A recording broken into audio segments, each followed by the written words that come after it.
Maqaan kiyya badhaadhaa ta'uun jedhama. Ittaanaa bulchaa fi itti gaafatamaa waajjira qonnaa fi lafaa aanaa Xiyyooti. Akka waliigalaatti aanaan Xiyyoo lafa qonnaaf ta'u 37,000 fi 7 qabdi. Kana keessaa jallisiidhaaf lafa hektaara 13,000 fi 500 kan qonnee jirru. Jallisii irratti gara miliyoona tokkotti kan eeggamu. Oomisha kana kan eegnu qonna gannaatiin immoo miliyoona 1.5 akkas wayii kan eegaatee jiru. Inni kun maasaan nuti amma ilaalaatee jirru qonna gannaa osoo hin taane qonna jallisiiti. Jallisii bonee qamadii jallisii boneetiin oomishamee jiru.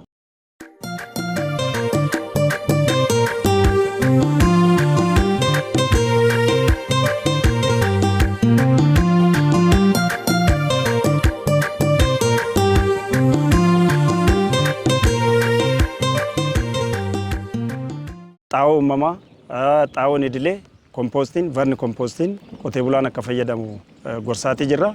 Waliigala callaa guddistuu karoorri keenya 75,000 kuntaala 75,000 ammatti 25,000 akka aanaa kennaatti galee jira. 25,000 keessaa almost gara 15,000 raabsamee xumuramee jira. Walumaa galatti callaa guddistuu dabaluudhaaf, oomisha dabaluudhaaf xaa'oo uumamaa fi xaa'oo namtolchee fayyadamuun sadarkaa kanarra gahuun gahameera jechuun hin danda'ama.